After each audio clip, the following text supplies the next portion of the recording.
que es como el dolor de cabeza que vamos a tener, sobre todo los médicos generales cuando están haciendo rural en los pueblos, para mirar cómo hacer el enfoque adecuado y mirar cómo vamos a individualizar cada una de las pacientes que tienen una ruptura muy lejos del término, cómo vamos a hacer el abordaje adecuado, cómo vamos a actuar, las vamos a intervenir, no las vamos a intervenir, qué tipo de asesoría les vamos a hacer.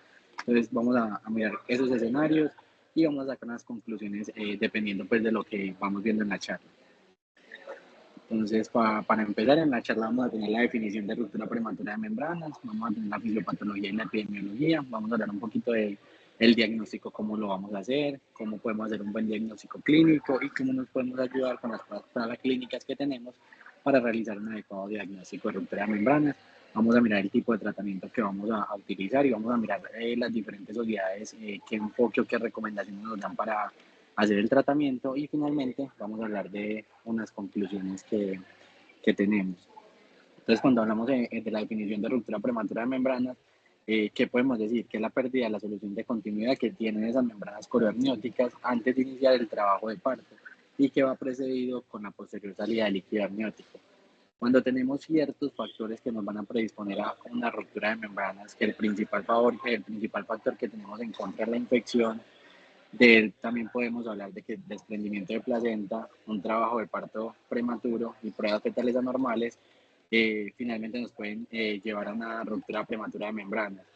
Cuando nos enfrentamos a una ruptura prematura de membranas, ¿qué es importante de datos a tener en cuenta? Siempre precisar qué edad gestacional tenemos, las condiciones maternas a las cuales nos estamos enfrentando, cómo son las condiciones fetales que tenemos en ese momento, si tenemos algún riesgo de alguna morbilidad perinatal y finalmente hacer una asesoría y una atención adecuada a esa paciente con ruptura de membranas.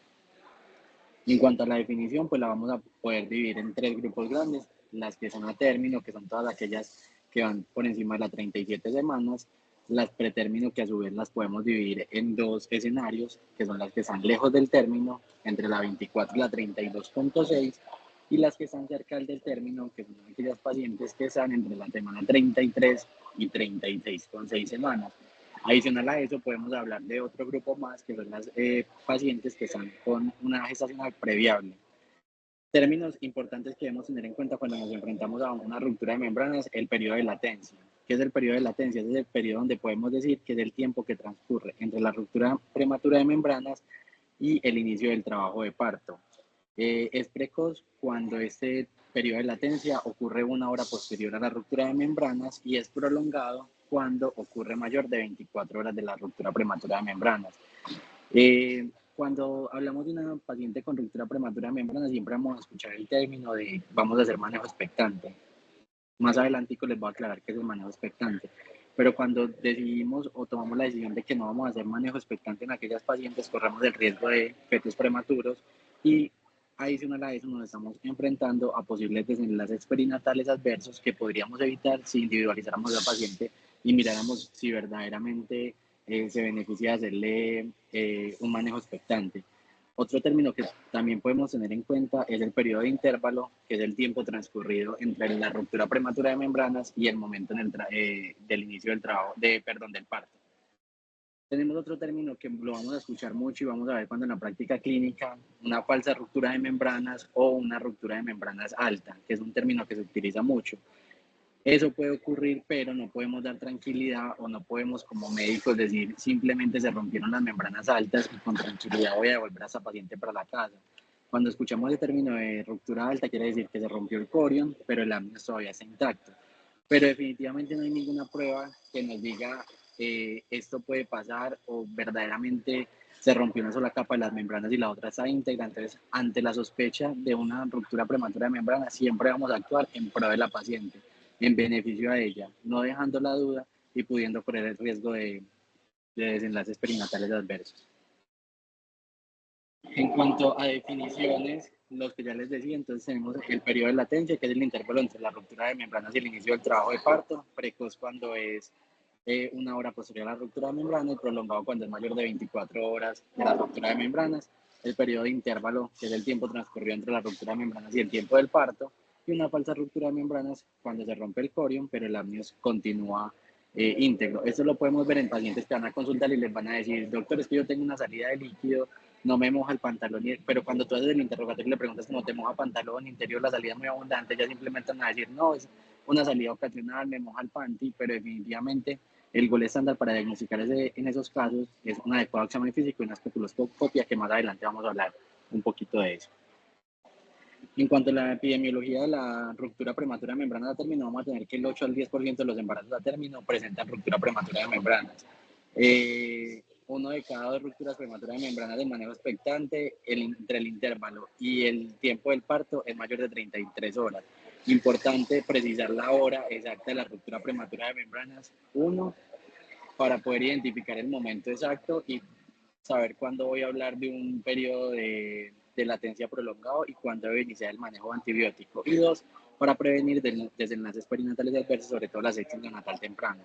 Y la complicación más frecuente que tenemos en esas rupturas prematuras de membrana a término definitivamente van a ser la infección, la triple I, infección, inflamación intraamniótica. Entonces, muy pendientes de esas pacientes con los signos clínicos. Mirar que no vaya a tener taquicardia materna, que no vaya a tener taquicardia fetal, que no vayan a hacer fiebre en el trabajo de parto. Fiebre en el trabajo de parto, debemos individualizar muy bien este tipo de pacientes porque si bien sabemos pacientes que están con una ruptura prematura de membranas, que les hacemos el examen físico y evidenciamos que tienen un bicho no favorable, que definitivamente se favorecen de hacer una inducción con misoprostol. El misoprostol es un análogo de prostaglandinas y si bien dentro de sus efectos adversos puede presentar fiebre. Entonces, muy pendientes de si definitivamente esa fiebre sí corresponde por la prostaglandina, mirar el tiempo de la administración de la prostaglandina y el momento que hacen fiebre, o si definitivamente esa fiebre es porque me está hablando de un proceso infeccioso y debo prender las alarmas en la madre o en el feto.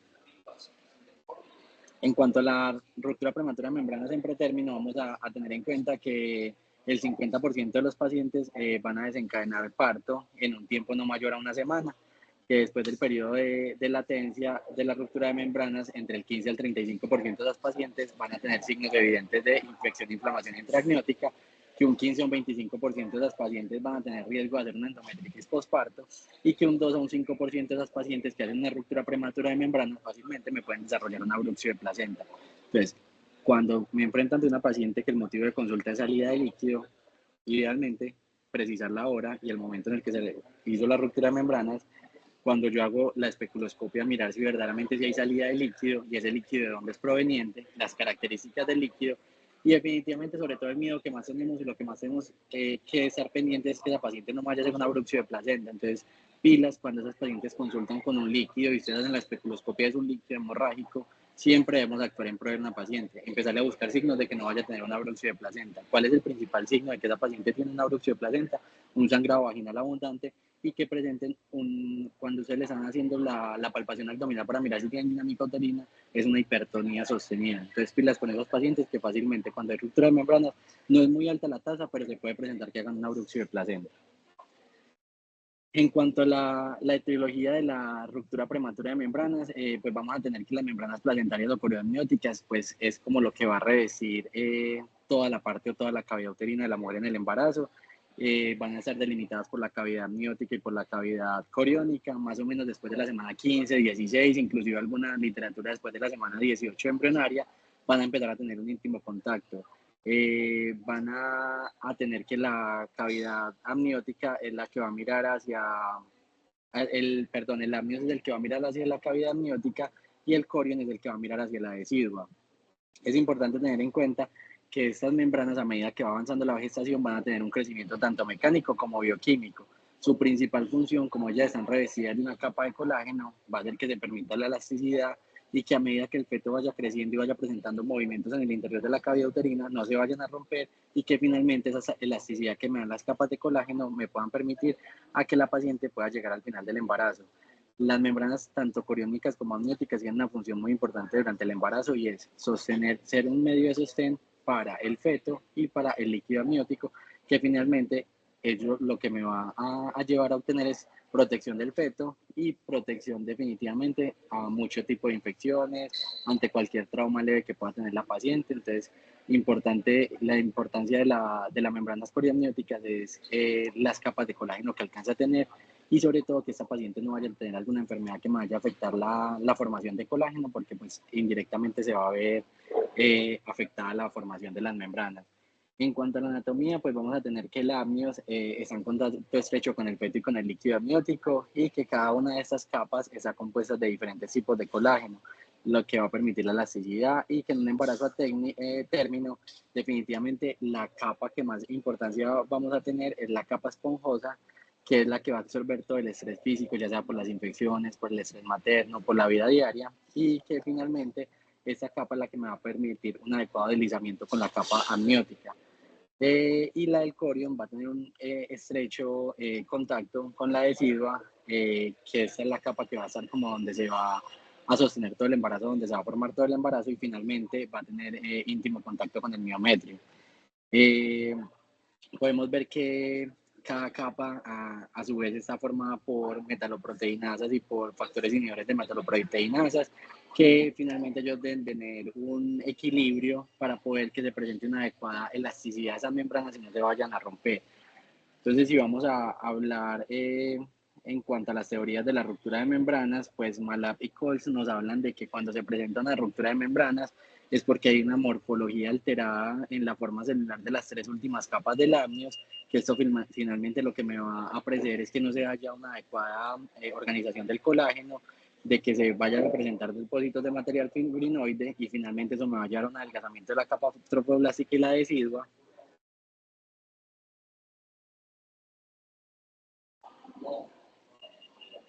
Posterior a ese adelgazamiento y de la decidua, lo que finalmente van a hacer es unas zonas de apoptosis en el epitelio amniótico, se van a activar las metaloproteinasas y finalmente eso lo que van a hacer es debilitamiento tanto de la capa coriónica como amniótica y finalmente va a hacer una formación de sitio de ruptura, que ahí es por donde va a empezar a salir líquido amniótico.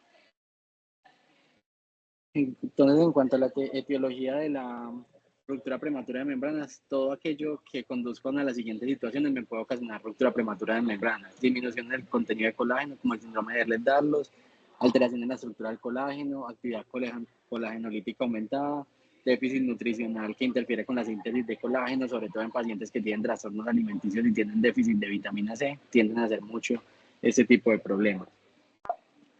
En cuanto a la fisiopatología de la ruptura de membranas, vamos a tener que la fuerza y la integridad de las membranas está dado por las proteínas de la membrana extracelular, el colágeno, la laminina y la fibronectina, que finalmente debe haber un balance adecuado entre las metaloproteinasas de la matriz y los inhibidores de las metaloproteinasas de la matriz. Entonces, las metaloproteinasas lo que van a hacer es aumentar la degradación de colágeno y disminuir la resistencia, pero a su vez los inhibidores lo que van a hacer es inhibir la proteólisis asociada a las metaloproteinasas y mantienen la integridad de las membranas. Cuando se presenta un desbalance entre estos inhibidores y estas metaloproteinasas, finalmente lo que van a llevar es a una ruptura prematura de membranas. En eso no me voy a detener mucho, pero quiero pues que vean que hay muchas formas de ruptura prematura de membranas, pero que finalmente cuando hablamos de ruptura prematura de membranas, tanto en infección como en consumidoras de tabaco, como en isquemia placentaria, como en distensión de membranas, en hemorragia, en trastornos tiroideos, todo eso va a estar mediado por factores de necrosis tumoral y por muchas interleucinas, que finalmente lo que me van a llevar es que de una degradación exagerada del colágeno, que haya una desorganización de ese colágeno en las membranas y que finalmente eso me vaya a conllevar a una apoptosis y a una ruptura en el sitio de membrana. Entonces, hablar pues como detallar de cada uno de las metaloproteínas no es como la idea de esta reunión, pero quiero que tengan claro esta tablita, que cualquier proceso de estrés oxidativo, cualquier proceso infeccioso, finalmente lo que me va a llevar es a que fácilmente se haya una degradación de colágeno y vayamos a presentar una ruptura prematura de membranas. En cuanto a los factores de riesgo de ruptura prematura de membrana, se presenta más en el bajo nivel socioeconómico, en pacientes que tienen bajo peso materno, parto prematuro previo, consumo de cigarrillo, hemorragia del segundo y tercer trimestre, infecciones cervicovaginales, polidramnios, pero que definitivamente un 50 o un 60% de los factores de riesgo que me desencadenan ruptura de membrana van a ser las infecciones. Del 36 al 50% de los casos se asocia a infección, principalmente por vía ascendente, pacientes que tuvieron antecedente de una vaginosis, sobre todo por Gardnerella, por tricomona, hematógena en pacientes secundarios a algún procedimiento, ya sea amniocentesis o a cualquier procedimiento que me comprometa la cavidad uterina, biopsia de vellosidades coriales, traumatismos con ingreso a cavidad corioniótica, fácilmente pueden desarrollar una ruptura prematura de membranas. En cuanto a los microorganismos, pues vamos a tener que cuando hacemos esos cultivos de líquido, definitivamente nos damos cuenta que un 30 o un 50% de esos cultivos van a ser polimicrobianos. No hay como un solo microorganismo que vaya a causar la infección, pero esos que aparecen en pantalla son como los principales que se encargan de los procesos infecciosos en la ruptura de membranas y que definitivamente con los que más cuidado debemos tener es con Streptococcus el grupo B, con Gardnerella vaginalis, con E. coli, con Staphylococcus aureus, que son como los principales y los encargados de desarrollar esos procesos infecciosos. Cuando vamos a hablar del diagnóstico, es importante tener en cuenta que el principal enfoque que vamos a dar en ruptura prematura de membranas va a ser clínico. Antes de apoyarnos de ayudas diagnósticas, un buen interrogatorio, un buen examen físico, detallar adecuadamente la hora de la ruptura de membranas y posterior a esto, inmediatamente lo que vamos a pasar a hacer es una especuloscopia. En la especuloscopia estéril, lo que podemos evidenciar es cómo está ese cuello, cuáles son las características del líquido, si verdaderamente hay salida de líquido por el canal cervical, pedirle a esa paciente que haga una maniobra de valsalva para mirar si definitivamente hay salida y esa salida de líquido viene de la cavidad uterina. Podemos ver si tienen signos de cervicitis, si esa paciente tiene riesgo o el cordón está dentro del canal cervical y tiene riesgo de hacer un prolapso de cordón, mirar si en ese momento la paciente tiene cambios en el cuello uterino, mirar cómo está el borramiento, la longitud, si tiene cambios cervicales como dilatación. En caso de que yo requiera o esté sospechando que la paciente tiene de pronto una triple I, aprovechar y tomarle el cultivo de líquido de una vez. Y cuando yo estoy ante una paciente con ruptura prematura de membranas, definitivamente debo tratar de evitar por lo posible los tactos vaginales por el riesgo de infección y porque indirectamente eso me va a disminuir el tiempo de latencia. Cuando vamos a hablar de las pruebas que tenemos en ruptura prematura de membranas, vamos a tener que por allá en 1929 la primera técnica microscópica para la identificación de partículas fetales en líquido amniótico fue Philly, del que nos habló de ellas, y que definitivamente las pruebas diagnósticas en ese momento se basaron fue en citología y la ausencia notada de tinción dentro del citoplasma o dentro del núcleo de las células del vernis que él hacía en comparación con las células escamosas de la vagina, eso me causaba muchos falsos positivos. Entonces, hacer en ese momento las pruebas de arborización, que es el que conocemos, me daba muchos falsos positivos más que pacientes verdaderamente positivos. Entonces, definitivamente nos dimos cuenta de que esta no es una prueba adecuada para hacer el diagnóstico de ruptura prematura de membranas. Por allá en 1940 hablamos un poquitico de las pruebas de BPH, que lo que hacíamos era que su uso también tenía muchos falsos positivos y muchos falsos negativos. Cuando hablamos de falsos positivos en las pruebas de pH, eran pacientes que tuvieran infecciones vaginales, tuvieran en cavidad vaginal sangre, semen, orina clara, nos iban a dar muchos falsos positivos. Pero por el contrario, también nos podían dar muchos falsos negativos, paciente que tuviera lo que conocemos como una falsa ruptura de membranas o una ruptura prematura de membranas altas. Entonces nos dimos cuenta que esa prueba simplemente la usaron entre 1940 y 1960 y en los 60 más o menos se dieron cuenta de que esto daba muchos falsos positivos, entonces dejaron de hacer esa prueba y iniciaron nuevamente con clínica y con especuloscopia para hacer el diagnóstico. Por allá en 1975 hablamos de la primera prueba bioquímica y descubrieron el amniosur, que el amniosur lo que es la microglobulina alfa 1 placentaria y que cuando hablábamos de esta detención de pacientes con ruptura prematura de membranas veíamos que tenía una muy buena sensibilidad, del 99%, inclusive en 100% en algunos estudios, y que la especificidad era entre el 87.5 al 100% más o menos.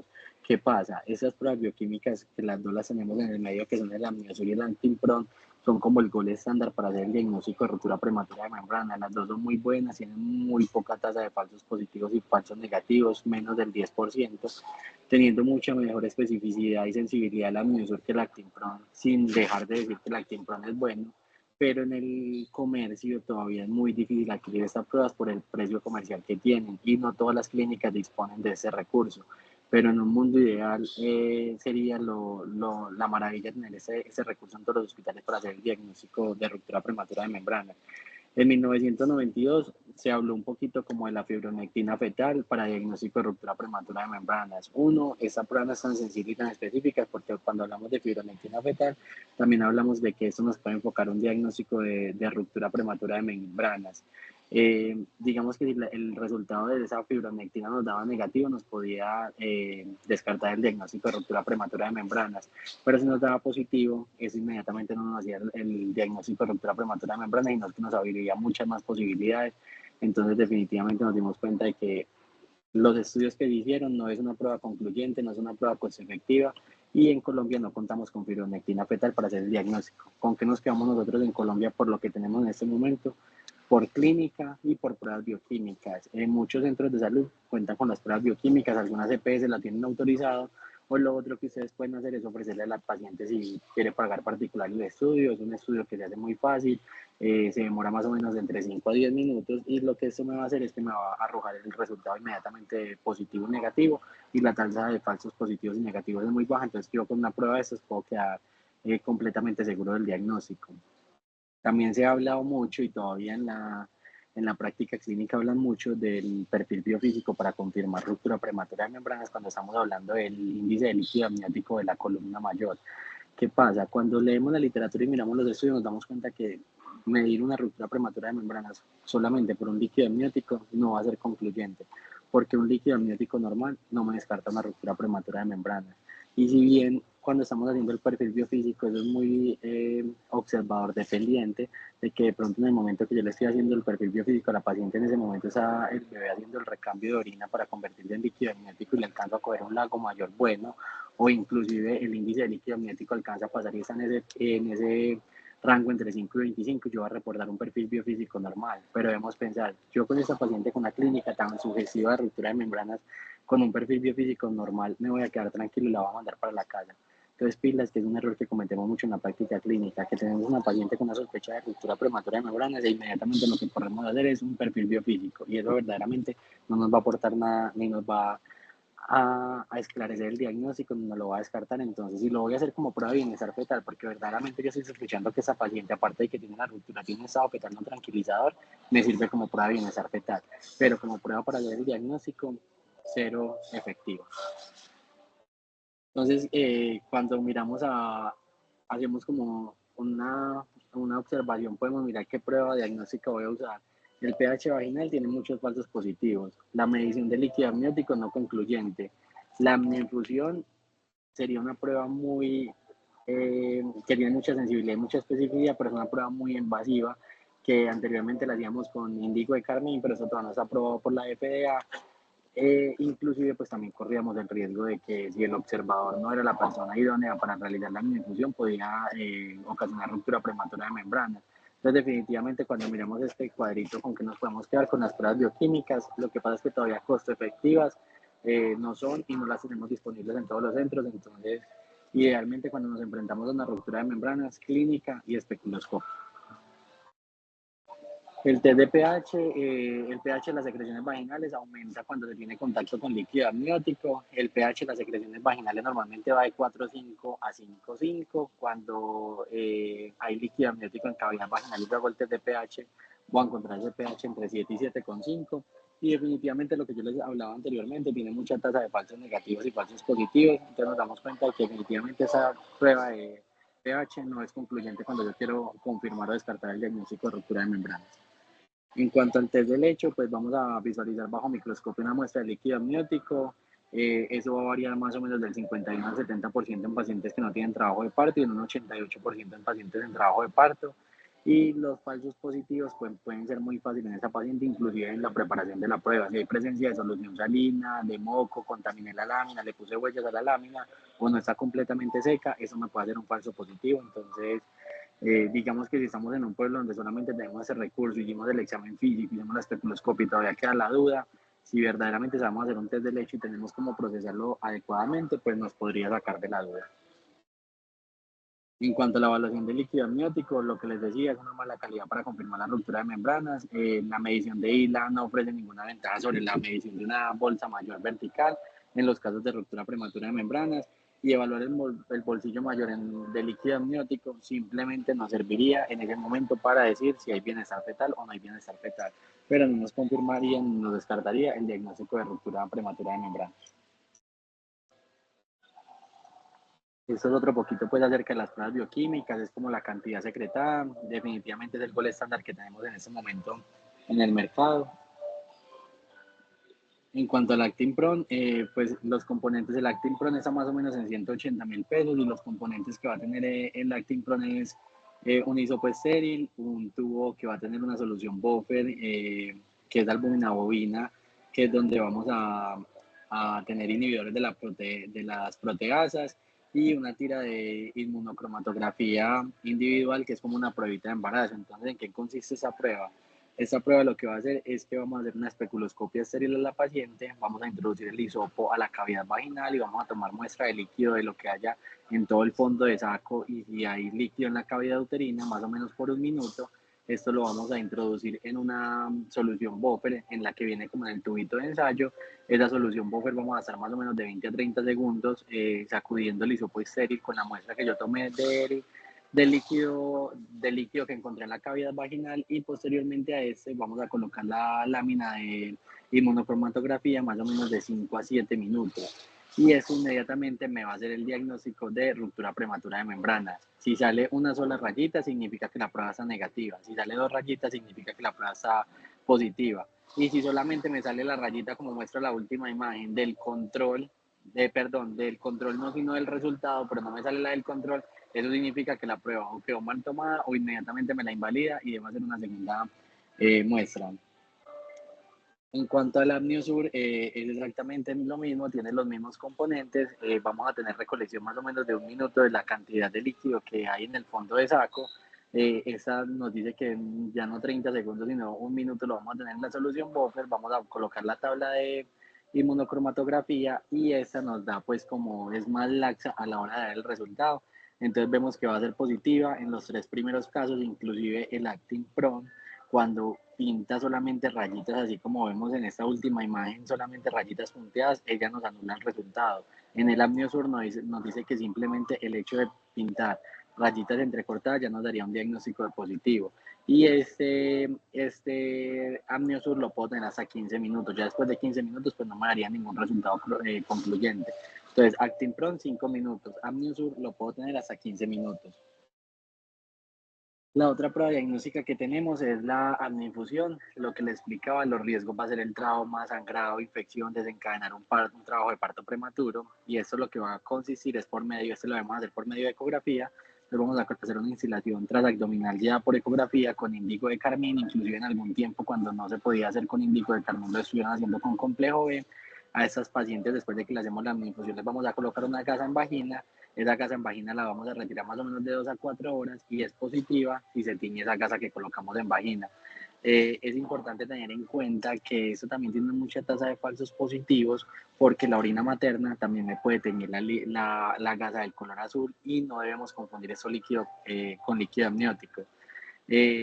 Lo que yo les explicaba, hubo un tiempo que hubo mucha escasez de índigo de carmín, entonces lo que se utilizaba en el medio era o fluoresceína o complejo B, pero definitivamente para yo optar por realizar una amniinfusión con índigo de carmín es porque definitivamente ya agoté los otros recursos que tengo, las otras pruebas, y definitivamente no fue concluyente.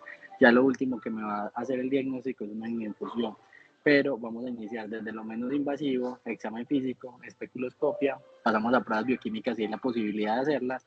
Si definitivamente vemos que no es concluyente, el último paso sería una amniinfusión. En cuanto a las recomendaciones, entonces, ¿qué nos dice el Royal College? El Royal College nos dice que el diagnóstico idealmente lo debemos hacer por especuloscopio y por historia clínica. Si el examen del espéculo es negativo, pero me queda la duda de que pueda haber una ruptura prematura de membrana, ellos nos hablan de que podemos considerar las pruebas bioquímicas, tanto el Amniotipron como el Amniosur.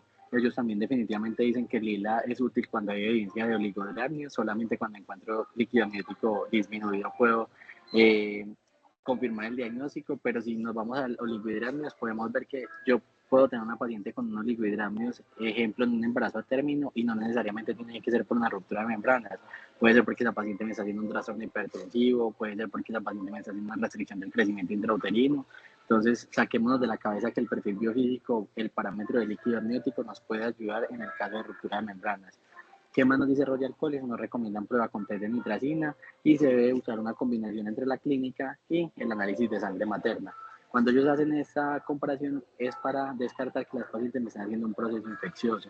Entonces, todas las pacientes que tienen una ruptura prematura de membranas, que están en ese periodo como entre la semana 28 y la 34, que es como el periodo donde le vamos a hacer manejo expectante. Esas pacientes que tienen unos liquidrámneos debemos estar muy pendientes cada 48 horas, haciéndoles perfil biofísico como prueba de bienestar fetal, y cada 48 horas les vamos a estar haciendo reactantes de fase aguda, hemograma y PCR. Paciente con anhidramnios, el seguimiento va a ser más estrecho y se lo vamos a hacer cada 24 horas. Perfil biofísico y cada 48 pruebas de reactantes de fase aguda. ¿Qué vamos a hacer si efectivamente estamos ante una ruptura prematura de membranas? Entonces, primero, determinar la edad gestacional en ese momento. Segundo, la presentación fetal. Tercero, vamos a pedir pruebas de bienestar fetal. En estos casos, pues ya los embarazos mayores de 28 semanas se benefician de hacerles un perfil biofísico, y el perfil biofísico lo que vamos a mirar es movimientos fetales, cómo está el tono, si tiene movimientos respiratorios, cómo está la cantidad de líquido amniótico. Y también podemos pedir un monitoreo fetal, que el monitoreo fetal nos va a servir tanto como prueba de bienestar fetal para evidenciar variabilidad, ascensos, mira que no vaya a tener desaceleración esa paciente, pero más que eso, para mirar si esa paciente en ese momento, adicional a que tiene una ruptura de membranas, puede estar cursando con un síndrome de trabajo de parto pretérmino. Entonces, lo que podemos evidenciar en un monitoreo es la dinámica uterina. En cuanto al examen físico, vamos a mirar si hay presencia de infección intrauterina, si hay signos de desprendimiento de placenta, y si la paciente, cómo es el estado del cultivo de estreptococo en el momento de la ruptura de membrana. Las pruebas fetales anormales o la evidencia de infección intrahipnótica son indicaciones inmediatas para parto, independiente de la semana en que esté. Idealmente, esas pacientes que están con una ruptura prematura de membrana, yo trato de hacerles manejo expectante hasta la semana 34. Pero si en algún momento, ejemplo, en la semana 32, yo le hago pruebas a esta paciente, hay signos clínicos de infección e inflamación intraamniótica, hay fiebre, taquicardia materna, taquicardia fetal, hay hipersensibilidad uterina, o hay alguna prueba de bienestar fetal alterada, un perfil biofísico que me dé con parámetros bajos, definitivamente yo con esa paciente no voy a esperar hasta la semana 34. La voy a individualizar y voy a mirar en ese momento qué es lo que más le conviene a la paciente. Definitivamente, cuando estamos con esas pacientes, tenemos que mirar la viabilidad. La viabilidad está escrita en muchas guías, pero definitivamente cada hospital tiene como su propósito, tiene sus estándares de cuándo vamos a hablar de viabilidad. Algunos hospitales hablan mayor de la semana 26-27 y con un peso mayor de 500 gramos para empezarle a trabajar a esos pacientes. Entonces es importante también mirar en ese momento si tiene algún signo de que me esté alertando de que va a terminar la gestación, si es un feto viable, y definitivamente tener en cuenta si esas pacientes están con un embarazo menor de 32 semanas, si se alcanzan a beneficiar de alguna dosis de maduración pulmonar o de neuroprotección, que más adelante vamos a mirar cómo es el esquema para maduración y para neuroprotección. Manejo inicial de esas pacientes, entonces vamos a determinar edad gestacional, presentación fetal, si en el momento tienen bienestar fetal, vamos a evaluar si tienen signos de infección e inflamación intraamniótica, si tienen algún signo de desprendimiento de placenta, si tienen algún compromiso fetal, si es el manejo expectante. Importante es hacerles cultivo de estreptococo del grupo B, y vamos a realizar en esas pacientes monitoreo materno-fetal diario y continuo, lo que yo les explicaba, el seguimiento con el perfil físico, vigilancia estricta de signos clínicos y paraclínicos, vigilancia de que no haga taquicardia fetal, taquicardia materna, de que no me haga alteración de los reactantes de fase aguda, profilaxis antitrombótica importante porque las pacientes van a estar hospitalizadas, entonces mirar si se benefician de hacerles tromboprofilaxis durante la hospitalización. En cuanto al manejo, pues vamos a tener un manejo expectante y un manejo para la inducción del trabajo de parto. En cuanto al manejo expectante, entre la semana 24 y la 32 de embarazo, en todos los casos, si no tienen ninguna contraindicación y si no tienen criterios de terminar el embarazo, entre la semana 32 a la 34 vamos a tratar de hacer maduración fetal. Más de la semana 34 no hay pues como en ninguna guía que nos recomiende que de la semana 34 a la 37 va a ser mucho el cambio, entonces definitivamente esas pacientes con ruptura membrana se benefician de terminar el embarazo en la semana 34, y las que están en trabajo de parto, semana 37 o más, pues ya vamos a empezar a evaluar si esa paciente tiene un bicho favorable, si esa paciente desencadena un trabajo de parto sola y solamente necesita conducción con oxitocina, si tiene un bicho no favorable que pues miramos los parámetros del bicho para ver si nos da mayor de 7 y podemos definitivamente empezar a conducir a esa paciente. Si tiene un bicho desfavorable menor de 7, se beneficia de la inducción, ya sea con prostaglandinas, con sonda de dilatación mecánica. Entonces, individualizar a esos pacientes y mirar de qué se benefician más. En cuanto al lugar de manejo, pues depende de la viabilidad. Lo primero es saber si vamos a hacer manejo ambulatorio o vamos a hacer manejo en la casa. Siempre esas pacientes que tienen un embarazo mayor de 24 semanas, siempre, siempre, pacientes que van a ser manejadas hospitalariamente. Eh, Esas pacientes que están con embarazos menores de 20 semanas, pues definitivamente lo ideal es explicarles a esas pacientes que esos fetos no son viables, de que definitivamente hay ruptura prematura de membranas, pues ya lo que debemos empezar a hacer es una interrupción voluntaria de embarazo, porque ya la viabilidad en esos casos no va a ser ninguna, pero si definitivamente ya se niegan y no quieren, pues lo que vamos a hacer es seguimiento ambulatorio, les vamos a dar los signos de alarma, le vamos a explicar muy bien a esas pacientes cuándo deben volver a consultar y si definitivamente esas pacientes quieren continuar con manejo expectante y no presentan ningún signo clínico de infección, los vamos a volver a citar la semana 24 y ya en la semana 24 vamos a mirar en ese momento cómo está la vitalidad del feto y vamos a empezar a mirar si podemos hacer algún tipo de manejo por esas pacientes. En cuanto a la tocolisis, pues no se recomienda tocolisis de paciente con ruptura prematura de membranas que le está haciendo manejo expectante. No hay suficiente información pues, que nos aporte de que se benefician verdaderamente. Considerar solamente si existe un beneficio claro. Cuando se benefician esas pacientes de tocolisis, si usted está en un pueblo muy lejano y lo va a traer a un segundo o un tercer nivel donde haya obstetricia y donde haya perinatos, ayudar a que le mejoren la dinámica uterina durante el traslado, pero en una paciente que está hospitalizada, definitivamente tocolisis es igual a aumentar el riesgo de infección. En cuanto a la inducción del trabajo de parto, nos disminuye el tiempo de latencia, nos disminuye las tasas de infección, las tasas de endometriosis postparto, las tasas de morbilidad perinatal. En cuanto a los métodos, pues tenemos los que ya le he explicado, los que más usamos en el medio, que son conducción con oxitocina o si vamos a iniciar maduración cervical con prostaglandina. Y en las estadísticas vemos que el 90% de las pacientes inician un trabajo de parto espontáneo 24 horas después de la ruptura de membranas. Es muy escasa la paciente que después de la ruptura de membranas no desencadenan un trabajo de parto. Entonces es individualizar la paciente y mirar factores de riesgo. En ese estudio lo que les quiero mostrar es que es un estudio de corte retrospectiva, cogieron 589 pacientes que tenían ruptura prematura de membranas a término y que cuando les hicieron la admisión y el ingreso miraron que tenían un CERVIS no favorable, un Vichos menor de 7 y lo que ellos querían mirar era el desenlace que tenían las pacientes con oxitocina versus misoprostol.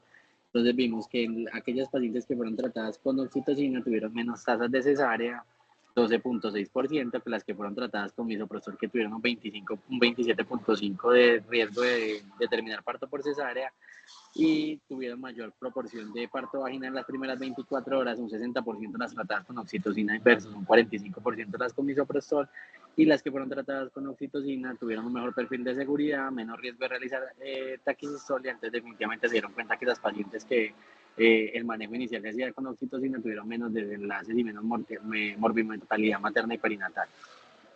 En cuanto a la neuroprofilaxis, pues vamos a tener que el objetivo es reducir la parálisis cerebral, proteger el cerebro del feto y prevenir el sangrado intracraneal. Lo vamos a realizar entre la semana 24 y la semana 32. Inclusive en ACOP nos habla de que y podríamos individualizar unas pacientes que están entre la semana 33 y la 34 se podrían beneficiar de sulfato de magnesio. Eh, Otros desenlaces que me pueden mejorar el uso de sulfato de magnesio, la ceguera, la hipoacusia y ya pues desenlaces a largo plazo me puede reducir el riesgo de déficit neurológico. Eh, es el mismo régimen en cuanto al manejo, es el mismo régimen que utilizamos en las pacientes con preeclampsia severa, se pasa por bomba de infusión, vamos a empezar un bolo de 4 a 6 gramos inicial y vamos a continuar un goteo de 1 a 2 gramos hora. Tener presente pues esas pacientes que tengan miastenia gravis, que tengan depresión respiratoria, que tengan edema pulmonar, son contraindicaciones absolutas de no suministro de sulfato de magnesio. ¿Qué efecto le puede ocasionar ese sulfato de magnesio a las pacientes? Hipotensión, diaforesis, náuseas, hay que estar muy pendientes de los reflejos osteotendinosos, puede llegar a presentar depresión respiratoria, paro respiratorio, el antídoto tenerlo muy presente, esas pacientes con intoxicación con sulfato de magnesio, el antídoto es gluconato de calcio a 1 gramo intravenoso y los niveles terapéuticos de sulfato de magnesio van entre 5 y 8 pacientes con niveles en sangre de sulfato mayor de 8, empezar a actuar con precaución porque son pacientes que fácilmente pueden hacer una intoxicación. En cuanto a los corticoides, pues este tema está muy debatido todavía. La intervención pues con esteroides lo que nos va a ayudar es a disminuir los resultados neonatales adversos. La indicación pues es hasta las 34 semanas de gestación en aquellas pacientes que tengan riesgo inminente de parto en los próximos 7 días. Cuando leemos las guías, pues hay algunas que nos recomiendan un ciclo único entre la semana 34 y 36 más 6 en pacientes que tengan riesgo de parto prematuro en 7 días y que no hayan recibido previamente corticosteroides. Si miramos a COP, me recomienda la maduración fetal solamente hasta la semana 33 más 6 a dosis de 12 miligramos, ya sea de betametasona por 2 dosis o a dosis de 6 miligramos cada 12 horas por 4 dosis de dexametasona. Pero si miramos otra literatura, inclusive hay una que nos dice, si usted ya esa paciente la tuvo con maduración fetal, pero los 15 días siguientes tiene un riesgo de parto inminente, le puede dar un ciclo único de betametasona como un refuerzo de la maduración pulmonar. Pero siempre que esas pacientes, perdón, de maduración fetal, siempre que esas pacientes se beneficien o estén en los rangos de maduración, siempre lo debemos hacer. ¿Qué nos dice ACOP en cuanto al abordaje de cada escenario de estas pacientes? Las mayores de 37 semanas, profilaxis de estreptococcus grupo B, si el resultado está positivo, si en caso de que tenga algún signo de infección e inflamación intraamniótica, tratarlo, parto por cesárea o segunda indicación médica, entre la 34 y la 36 más 6, un manejo expectante o proceder hasta el parto si hay alguna indicación, esteroides antenatales solamente si no ha recibido algún esquema o si le va a dar una dosis de refuerzo, mirar el estado de estreptococo del grupo B y tratar la infección e inflamación intraamniótica en caso de que la presente. Entre la 24 y la 34, definitivamente ese es el grupo de pacientes que le vamos a dar un manejo expectante. Los antibióticos, si no están contraindicados, un ciclo único de esteroides, tratan la inflamación e infección intraamniótica, mirar el estado del cultivo de estreptococo del grupo B y mirar si son candidatos a manejo con sulfato de magnesio. Menores de las 23 a las 24 semanas que son las previables, asesoramiento, un manejo expectante o inducción del trabajo de parto. Antibióticos pueden considerarse a partir de la semana 20 y no se recomienda profilaxis para estreptococo del grupo B, no se recomienda maduración fetal, no se recomienda uteroinhibición y no se recomienda uso de sulfato de magnesio. ¿Qué antibiótico vamos a usar y cuál es la vía de administración principal? Entonces, la profilaxis antibiótica, muy útil para disminuir el riesgo de desenlaces perinatales negativos, definitivamente reducen la tasa de infección materna y fetales, reducción de la morbimortalidad, reducción del uso de surfactante y de oxígeno, prolongación del embarazo y del estado de latencia, reducción de las infecciones, las indicaciones de embarazo entre 24 y 34 semanas, son candidatas a manejo expectante, aquellas que no tengan ni corionitis, ni signos de abrupción de placenta y que tengan pruebas de bienestar fetal satisfactorias. En menores de 24 semanas, pues definitivamente no hay ninguna guía que nos recomiende el manejo antibiótico. En cuanto a los antibióticos que nos dice el Royal College, después del diagnóstico de ruptura de membranas, antes del trabajo de parto, se debe administrar un antibiótico, preferiblemente eritromicina, durante 10 días o hasta que la mujer esté en un trabajo de parto. Ellos no son claros, dando como las indicaciones desde el momento exacto. Ejemplo, si una paciente rompe a las 28 semanas, si verdaderamente la debemos llevar hasta la semana 34, ellos dejan la recomendación ahí con un nivel de evidencia leve. Ellos nos dicen que el manejo con antibióticos nos aumenta el periodo de latencia y definitivamente la amoxicilina clavulanato, tanto Royal College como Clinic de Barcelona, como ACOP, como la Sociedad Materno-Fetal, nos dicen que debemos evitarlos por el riesgo de enterocolitis necrotizante. Cuando vamos a revisar como de los estudios grandes de ruptura de membranas, tenemos el Oracol 1 y el Oracol 2, y definitivamente cuando ellos hacían la comparación de placebo con estos grupos que se trataron con la amoxicilina clavulanato, se dieron cuenta que la tasa de enterocolitis necrotizante era muy alta, entonces que debemos evitar el manejo con este tipo de antibiótico. La Sociedad de Canadá que nos dice, los regímenes de antibióticos pueden consistir en una fase parenteral inicial, seguida de una fase oral, o pueden consistir solo en una fase oral. La que utilizamos acá en nuestro medio, inicialmente, valga la redundancia, iniciamos con la fase parenteral y luego pasamos a la fase oral. Entonces, los dos regímenes que ellos nos proponen es ampicilina 2 gramos IV cada 6 horas y eritromicina 250 miligramos IV cada 6 horas durante 48 horas. Después de eso vamos a seguir con 250 miligramos de amoxicilina cada 8 horas y eritromicina 333 miligramos de oral cada 8 horas durante 5 días. ¿Qué pasa? Acá en Colombia no tenemos eritromicina de 333 miligramos, entonces el manejo definitivamente lo hacemos con eritromicina de 500 miligramos. O el segundo esquema que se nos propone es eritromicina 250 miligramos vía oral cada 6 horas durante 10 días. Lo mismo, la Sociedad de Canadá tampoco recomienda el uso de amoxicilina clavulanato por el riesgo de enterocolitis necrotizante, y ellos son muy enfáticos diciendo que cuando hay una ruptura de membrana debemos descartar infección urinaria, infección de transmisión sexual y identificar si en ese momento las pacientes son portadoras de Streptococcus grupo B. Y si es el caso de que son portadoras, tratarlas inmediatamente. ACOP, ¿qué nos dice? El esquema que nos propone ACOP es muy similar al que nos propone la sociedad canadiense, es exactamente el mismo, empezar con un parenteral seguido de un oral, la ampicilina exactamente 2 gramos cada 6 horas y eritromicina 250 cada 6 durante 48 horas, y vamos a seguir de amoxicilina 250 cada 8 y amoxicilina 333 cada 8 por 7 días. La sociedad canadiense nos dice 5 días, ACOP nos dice 7 días. Acá en la práctica clínica lo hacemos durante 7 días. Ellos nos dicen exactamente lo mismo de amoxicilina clavulanato. No se recomiendan el estudio, el manejo ambulatorio de estos pacientes, definitivamente para la seguridad de las pacientes el manejo debe ser intrahospitalario. Cuando hablamos de cerclaje y de ruptura prematura de membranas, pues definitivamente los estudios nos dicen que la retención de ese cerclaje por más de 24 horas después de la ruptura prematura de membranas nos aumenta el riesgo de presentar tanto desenlaces perinatales como maternos adversos. Entonces, definitivamente, pacientes que están cercladas presentan ruptura prematura de membrana, debemos quitarles el cerclaje a la paciente y mirar si van a desencadenar un trabajo de parto, pero no podemos tener esas pacientes con cerclaje in situ en casos de ruptura de membranas. En cuanto al VIH y la ruptura prematura de membranas, pues debemos de individualizar ese grupo de pacientes, mirar qué edad gestacional tienes en ese momento, qué régimen antirretroviral está cursando en ese momento y cuál es la carga viral actual del momento de la ruptura de membranas, y dependiendo de eso, actuar. En caso pues de que no contemos con eritromicina, como nos dice que podemos cambiar el esquema por acitromicina. Y ya cuando vamos a mirar pues los esquemas que nos propone Clinic de Barcelona, pues vamos a ver que son unos esquemas muy diferentes porque la población y la epidemiología de ellos es muy diferente. Entonces, pues, ¿qué nos queda de este algoritmo?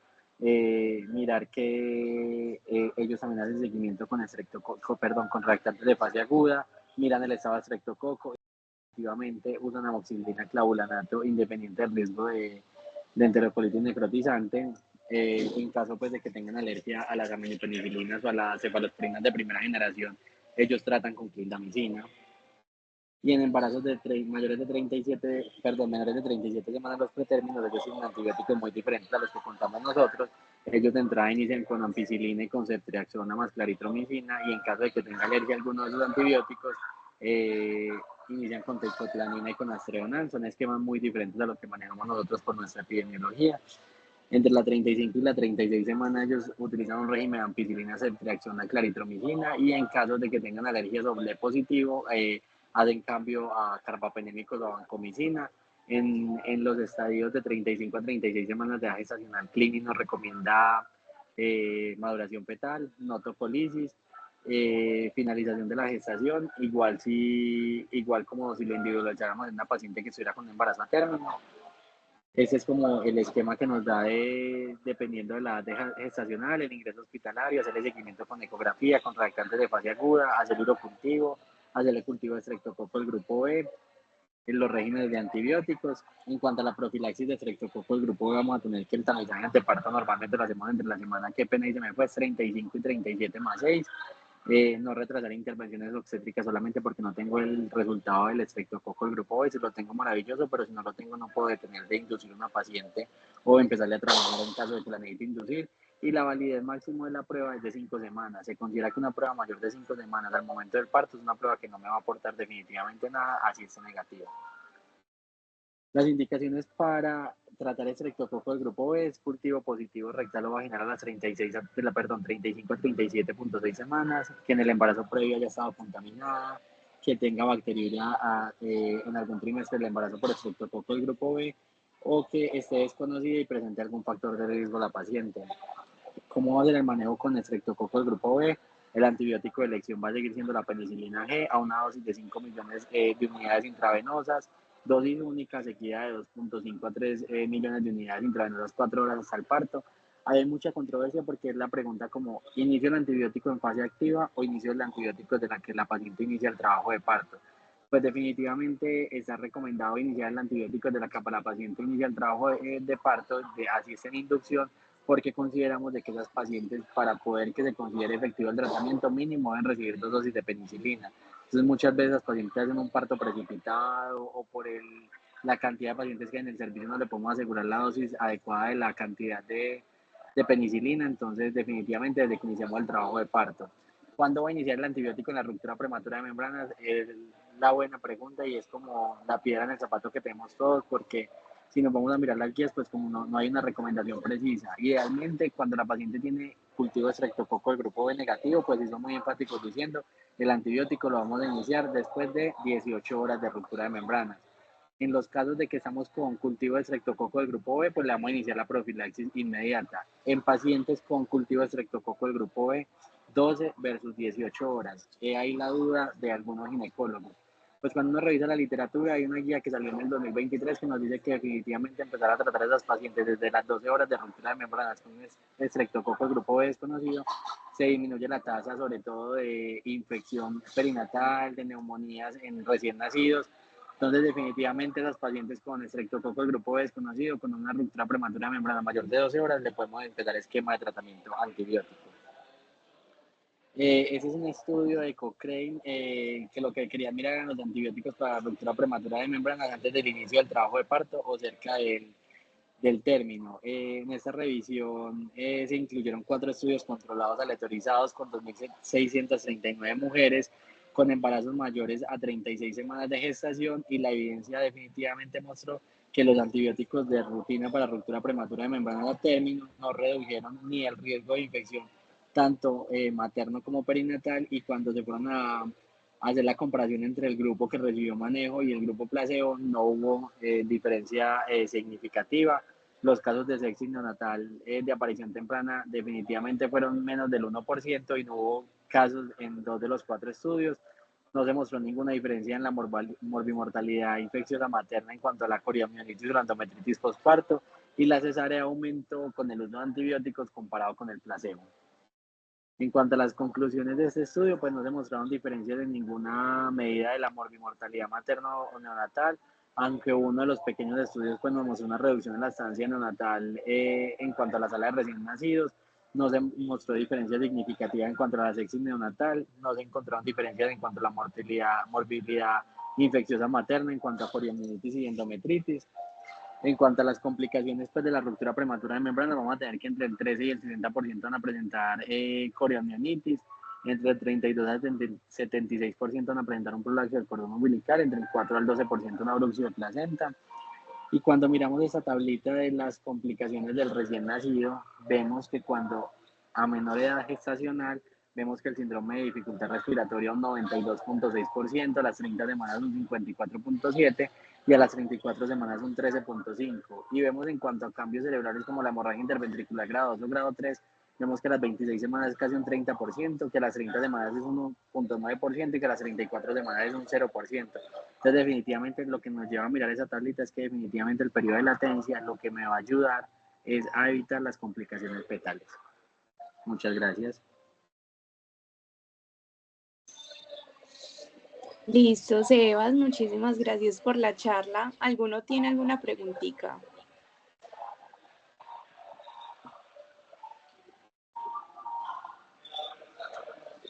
En el chat, no, pues al parecer no hay. Bueno, Sebas, muy chévere, muchas gracias por la charla. Para nosotros es muy importante tener a alguien tan teso como tú y más egresado en nuestra universidad. Muchas gracias. Con mucho gusto. Que estén muy bien todos. Hasta luego. Gracias. Hasta luego. Gracias. Con gusto.